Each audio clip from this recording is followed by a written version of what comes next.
Kamu kembali bersama penajurnalis.com, channel yang menghadirkan pemberitaan aktual, fakta, tajam, dan berintegritas.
Assalamualaikum warahmatullahi wabarakatuh, Pak Haji.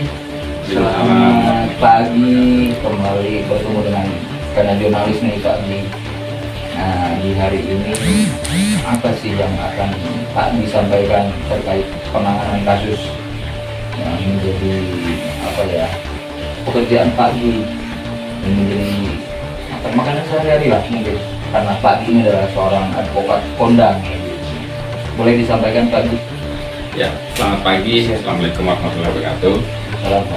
Hari ini saya sedang menangani satu perkara dalam yang diatur dalam pasal 263 KUHP, di mana klien saya ini telah didakwa dia telah melakukan pemalsuan surat dan menggunakan surat tersebut di wilayah kepolisian Solo Kota, ya, jadi Polresta Solo.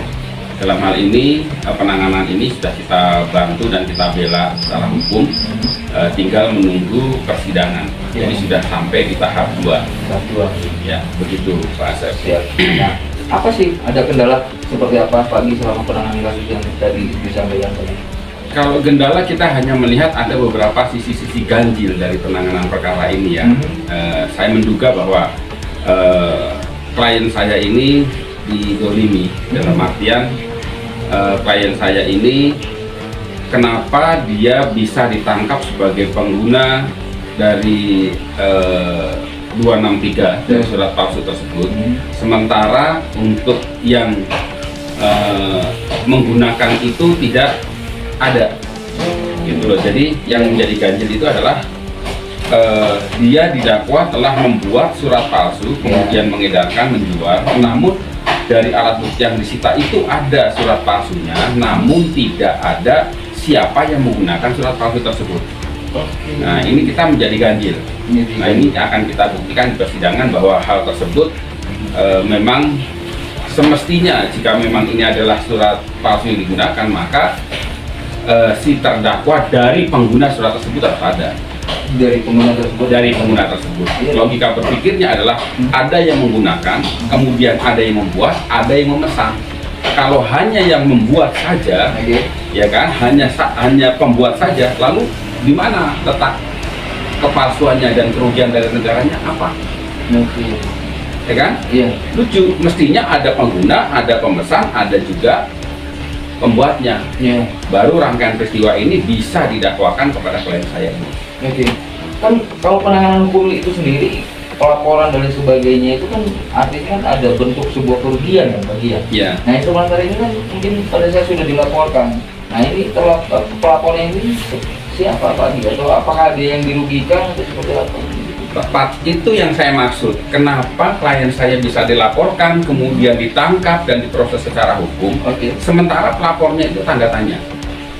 Dalam artian, rangkaian peristiwanya tadi seperti yang Bang Asep itu tadi sampaikan, bagaimana mungkin klien saya didakwa telah mengedarkan surat palsu, kemudian kalau tidak ada pelapor, kemudian juga tidak ada pengguna dari surat tersebut, tiba-tiba sudah ada surat palsu tersebut ditangkap pada saat klien saya ini ada di Semarang, perantaranya itu ada di Purworejo, kemudian dari klien saya sendiri, ya kan, itu didapati hasil karyanya.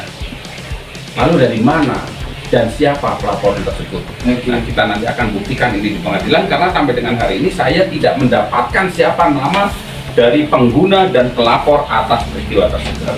Bahkan di dalam surat pelaporan di kepolisian itu sendiri tidak dicantumkan apakah Pak Gi mungkin bentuk kerugian atau berapa kerugian atau siapa apa ya, itu si pelapor ini mungkin juga tadi tanda tanya kan gitu Pak Gi. Karena harus ada bentuk kerugian dong, misalnya kerugiannya sebelah mana, bisa dijelaskan Pak Gi? Ya, kalau kerugian ini kan pemalsuan surat, yang dipalsu adalah surat produk dari Kepolisian Republik Indonesia. Sebentuk surat yang dikeluarkan oleh Kepolisian Republik Indonesia kemudian dipalsu untuk digunakan oleh seseorang untuk apa ya? Untuk legalitas sesuatu yang memang mungkin ya kan ini belum ada legalitasnya. Kemudian dari sini tersangka ini diketahui telah memproduksi beberapa surat palsu yang serupa. Nah, yang jadi pertanyaan tadi, kalau misalnya kerugian, ya negara yang dirugikan. Nominalnya, saya kurang paham berapa nilainya. Yang jelas itu adalah dapat merugikan keuangan negara, dan juga dapat menimbulkan kriminal dan pelanggaran-pelanggaran lain di sektor lain.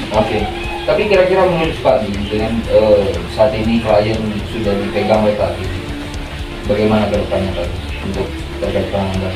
Ya, kita sebagai advokat kita membela untuk dan atas nama kepentingan hukum pemberi kuasa dalam hal ini klien kita. Saya akan buktikan bahwa peristiwa ini, jika memang klien saya ini bersalah, maka saya tidak akan melihat kepada kepolisian. Saya meminta jangan tebang pilih dalam menegakkan hukum. Artinya ada pemesan, ada pengguna, ada juga pembuat. Maka rangkaian peristiwa ini harus disatukan, jangan ada salah satu dari mata rantai tersebut yang lepas. Ya, dan kepada klien saya ini akan kita bela. Semoga saja kita dapat memberikan keadilan yang maksimal, karena klien saya ini saya yakin dia hanya dimanfaatkan atau dijebak. Pak Gi, jika melihat ke arah apa yang barusan disampaikan Pak Gi, nah ini pengalaman ya, selama pengalaman Pak Gi beracara kan, dan menemukan klien ataupun kejadian-kejadian, kira-kira menurut Pak Gi apakah mafia, kita ada ataupun tidak, mafia hukum, mafia peradilan, dan mafia kasus ini masih ada atau enggak sih Pak Gi di Indonesia? Ya, kalau yang namanya mafia dan memanfaatkan celah-celah hukum di negara manapun sampai hari ini ada. Di negara. Ya, bahkan orang-orang yang memang dia praktisi hukum dan kemudian dia ahli-ahli hukum, banyak yang menggunakan kelemahan-kelemahan sisi hukum ini untuk kepentingan sesaat, untuk kepentingan pribadinya. Tentu saja masih ada. Tentu saja masih ada mafia tanah, mafia administrasi, mafia segala sesuatu lah yang memang ada celahnya. Mafia hukum tetap ada. Harapan Pak Gi nih kepada penegak hukum ya, terutama di dalam mereka menangani kasus per kasus ya, ataupun laporan per laporan dari masyarakat ya.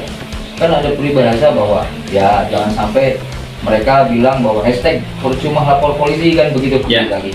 Apa yang akan disampaikan ke para penegak hukum sebelum Pak Gi menyampaikan kepada masyarakat bahwa ayolah misalnya kami akan tetap terus bantu apabila memang masyarakat membutuhkan gitu kan. Silakan untuk disampaikan dulu ke para penegak hukum bagaimana tadi. Baik, kita akan menegakkan hukum secara normatif, bahwa apapun bentuknya, hukum harus ditegakkan.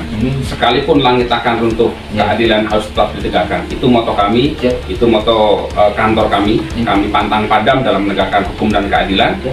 Dan kepada para penegak hukum, berkacalah dari kasus yang sekarang berjalan, kasusnya Freddy Sambo yang saat ini sedang disidangkan. Serapi apapun, sebaik apapun mereka menyimpan bangkai, pada akhirnya mereka akan tercium juga. Oke, Pak. Ya, kembali hashtag kami adalah pantang padam, tegakkan keadilan. Siap. Sekalipun langit akan runtuh, keadilan harus tetap ditegakkan. Oke. Nah, untuk masyarakat Pak, di masyarakat Indonesia khususnya dan juga misalnya wilayah Jawa Tengah pada khususnya atau umumnya di Indonesia nih Pak Gi.